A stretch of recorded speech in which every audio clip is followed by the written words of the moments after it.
J'espère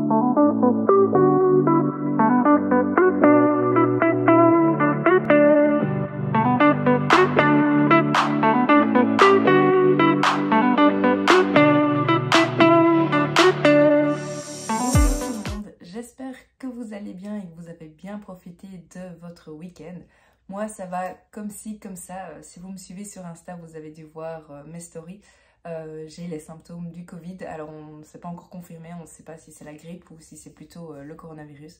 On attend. J'ai été me faire tester ce midi. Mais du coup, en attendant, c'est repos et au lit toute la journée. Je voulais juste vraiment... cette vidéo me tenait vraiment à cœur. C'est pour ça que je me permets, malgré mon encombrement ici, j'imagine que vous l'entendez, faire cette vidéo parce que c'est une vidéo thématique. Comme son nom l'indique, il s'agit d'une vidéo qui va parler des sorties de mars 2022. Alors évidemment, vous vous en doutez, je ne vais pas parler de toutes les sorties. Premièrement, je ne vais pas parler des sorties en poche. Et deuxièmement, je vais parler des sorties livresques qui me font vraiment très envie et dont je suis quasi sûre que je vais me procurer d'une manière ou d'une autre ces livres. Donc évidemment la sélection n'est pas complète. D'ailleurs, si vous avez d'autres envies pour mars 2022, n'hésitez surtout pas ici en commentaire à me dire quel livre vous ferait plaisir.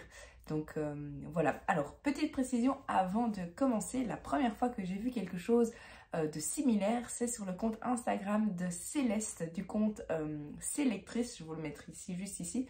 Comme ça, vous pouvez aller éventuellement le voir. C'est un compte que j'adore suivre. Céleste est super gentille, très attentionnée, très douce. Ses photos sont juste magnifiques. Donc si vous ne connaissez pas, je vous invite vraiment et je vous recommande vraiment aller la suivre sur Instagram. Donc voilà, et elle poste de manière plus complète les sorties poche et les sorties brochées des mois qui arrivent. Alors, comment j'ai organisé ces lectures dont je vais vous parler? Tout simplement par ordre chronologique de sortie. Donc, on va commencer début mars et on va terminer mi-fin mars. Donc, le premier livre, il s'agit du nouveau roman de Julien Sandrel qui sort le 2 mars, qui sort du coup mercredi. Et il s'agit de Merci, Grazie, Thank You, aux éditions Calman Levy. Alors évidemment, vu qu'il n'est pas encore sorti, j'ai pas encore le livre papier, donc je vous mettrai, j'imagine, ici une petite photo. Comme ça, vous pouvez quand même voir la couverture et parfois, généralement, le visuel parle mieux que les mots. Alors, quelques infos sur cet auteur. Donc moi, c'est un auteur que j'ai découvert il y a maintenant plusieurs années. J'ai déjà lu plusieurs de ses livres et il est très connu principalement pour son livre La Chambre des Merveilles. Je ne l'ai pas ici, mais même chose, je mettrai une petite photo ici. D'ailleurs, c'est un livre vraiment un gros coup de cœur pour moi. C'est un livre que j'ai déjà eu l'occasion d'offrir à plusieurs reprises, soit à des copines, soit des colis que j'ai déjà mis, soit d'occasion, soit neuf en fonction de ce que je trouvais. Mais c'est vraiment un livre que je recommande à tout le monde. Cet auteur a également écrit le livre La vie qui m'attendait, ou alors Vers le soleil. Ça, c'est son dernier en date de l'année passée. Vers le soleil sort ou est sorti ou va sortir tout bientôt en version poche. Donc vous l'avez compris, c'est un auteur dont je ne rate plus les sorties. Vraiment de très belles lectures. J'ai pas encore tout lu, je pense qu'il m'en reste un ou deux de ces livres. Donc voilà, mais en tout cas le nouveau sort mercredi. La deuxième sortie du mois de février dont je voulais vous parler, il s'agit du nouveau roman de Serena Giuliano, Sara perché ti amo, j'espère que je prononce plus ou moins correctement, qui sort aux éditions Robert Laffont. Alors c'est une autrice que je suis quotidiennement sur Instagram qui est très drôle. Elle nous partage plein d'anecdotes sur son quotidien, sur ses livres évidemment, mais aussi sur d'autres choses. Et c'est vraiment une autrice qui remet un peu de bonne humeur dans notre quotidien. Et elle me fait fort penser à Sophie Astrasby, dont je vous parlais dans mon premier vlog la semaine passée. Toutes les deux, elles nous partagent des moments assez drôles et elles mettent l'humour qu'il faut Donc je vous recommande de les suivre. Alors, vous vous en doutez, c'est une super auteure que j'adore. J'ai pas encore lu tous ses romans, je pense que c'est le 4e. Son premier roman, Ciao Bella, qui est déjà sorti en poche. Son deuxième roman, je pense que c'est Mamma Maria, qui est également sorti en poche, mais que je n'ai pas encore lu. Son troisième roman, Luna, qui est sorti l'année passée, et je pense qu'il est, ou qu'il va, ou qu'il sort tout bientôt, en tout cas en poche également. Et alors maintenant, son 4e roman, et c'est Sarà perché ti amo, et j'ai hâte de découvrir cette nouvelle histoire. On va un petit peu plus loin dans le mois de mars et on arrive le 10 mars et ce jour-là c'est la grande fiesta parce qu'il y a 2 sorties livresques. Le premier qui sort ce jour-là c'est Americas, un nouveau roman écrit à 4 mains par Ludovic Manchette et Christian Nimick. J'espère que je prononce bien leur prénom, nom de famille, prénom je crois que ça va. Et c'est aux éditions Cherche Midi. Alors ils avaient déjà écrit un livre à 4 mains et il s'agit de Alabama 1963, donc des 2 mêmes auteurs, aux éditions Cherche Midi. Vraiment un livre dont je me souviendrai encore très longtemps. Ça m'a d'une certaine manière donné une claque. Je vous le recommande d'ailleurs, c'est un immense coup de cœur pour moi. Et donc ces 2 mêmes auteurs sortent Americas. Je trouve que la couverture est vraiment très bien choisie et très bien pensée. Elle donne envie de se lancer dans cette histoire. Donc j'en attends beaucoup de cette lecture parce que j'avais tellement adoré Alabama 1963 que je me dis que les 2 auteurs ne peuvent qu'avoir écrit une nouvelle pépite. Donc c'est un roman que je me procurerai le plus vite possible une fois qu'il est sorti. Et alors, le deuxième livre qui sort à la même date, le 10 mars, il s'agit du nouveau roman tant attendu de Joël Dicker. C'est L'affaire Alaska Sanders. Il s'agit de l'auteur de La vérité sur l'affaire Harry Kéber. À mon avis, ce titre vous dit vaguement quelque chose. C'est un auteur qu'on ne présente plus.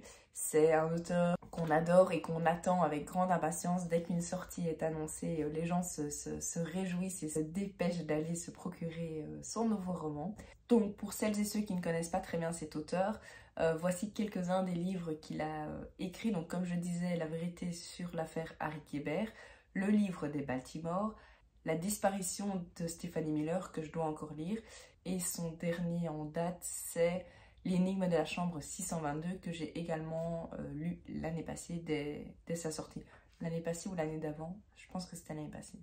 Je sais plus très bien. Qu'est-ce que je peux vous dire d'autre sur cet auteur? C'est que depuis le 1er janvier 2022, donc cette année, il a lancé sa nouvelle maison d'édition qui s'appelle Rosie Wolf.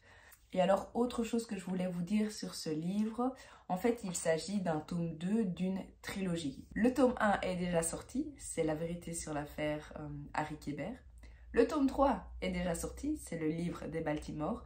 Et il manque le tome 2 qui vient compléter cette trilogie et qui vient faire le lien entre le tome 1 et le tome 3.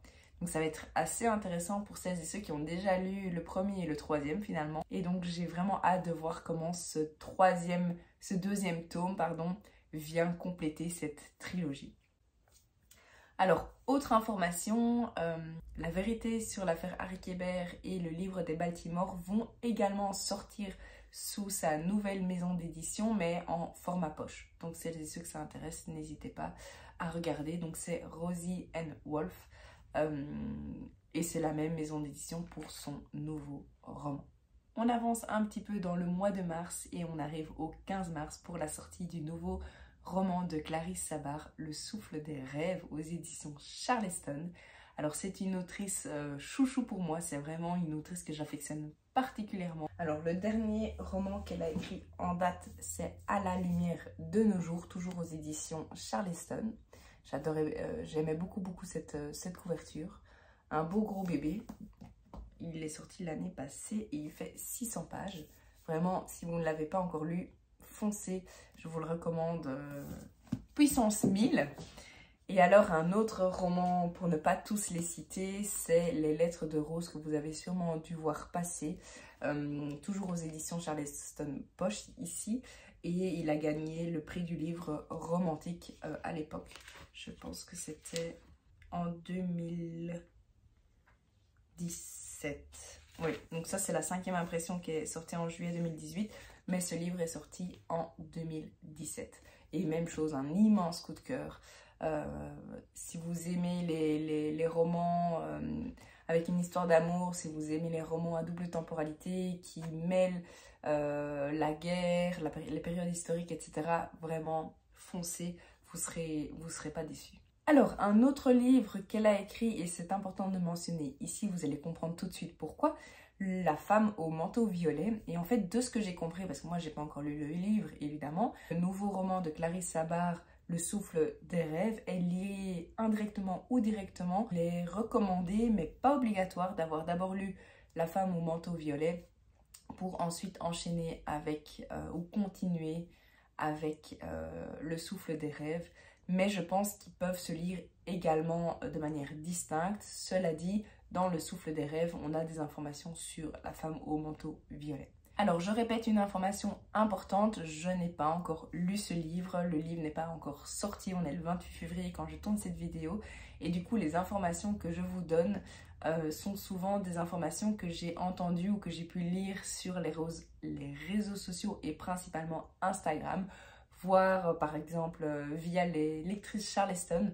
Donc ce ne sont pas des informations que j'ai pu vérifier par moi-même, mais à mon avis elles sont correctes étant donné que les lectrices Charleston ont déjà eu la chance et l'opportunité de lire ce roman. On continue et on arrive au dernier livre que je voulais vous présenter ici. C'est un livre qui sort le 22 mars, également aux éditions Charleston. Et il s'agit cette fois-ci du nouveau roman de Laura Trompette, Oui, battement d'ailes. Alors, vous voyez la couverture que je vais vous mettre juste ici. On avait eu l'occasion sur Instagram il y a quelques mois de voter pour la couverture qui nous plaisait le plus. C'est pas celle-ci pour laquelle j'avais voté, je trouvais que l'autre était un peu plus poétique. Mais bon, celle-ci est très très vive, il y a beaucoup de couleurs. C'est pas ma couverture préférée, mais j'imagine que ça le fait lié avec l'histoire. Donc on verra. Et comme quoi, parfois, il faut pas s'arrêter à la couverture. C'est important de passer outre, même si la couverture ne nous plaît pas toujours. Ici, je peux pas dire qu'elle me déplaît, mais c'est pas personnellement la couverture que j'aurais choisie. Qu'est-ce que je peux vous dire sur Laura Trompette? Alors j'ai lu l'année passée un autre roman de Laura Trompette, également sorti aux éditions Charleston. Et il s'agit de La révérence de l'éléphant. Par exemple ici je trouve que la couverture est très très très belle, très bien choisie. Un roman que j'avais beaucoup aimé, c'était pas un coup de cœur, mais j'avais vraiment pris beaucoup de plaisir de suivre les personnages. On suivait dans cette histoire 3 personnages. C'était vraiment très bien écrit, très fluide. Ça se lisait vraiment bien. Donc ici, j'ai hâte de découvrir le nouveau roman de Laura Trompette. Je répète, Oui, battement d'ailes. Ça y est, je suis déjà arrivée à la fin de ma sélection des sorties mars 2022. Du coup, je peux vous le dire, ce mois de mars nous réserve de très belles sorties livresques. J'ai hâte de découvrir toutes les lectures dont je vous ai parlé ici. Mais je répète, il y en a sûrement plein d'autres qui sortent et que je n'ai pas mentionné dans cette vidéo. Donc n'hésitez surtout pas en commentaire à me dire quel livre vous fait vraiment envie, que j'ai mentionné ou pas, afin qu'on puisse échanger sur les sorties de mars 2022. Du coup, je m'arrête ici. Je vous souhaite une excellente semaine. Pour moi, ça va être repos, thé au miel et retour au lit juste après cette vidéo. Et je vous dis à très bientôt pour de nouvelles aventures.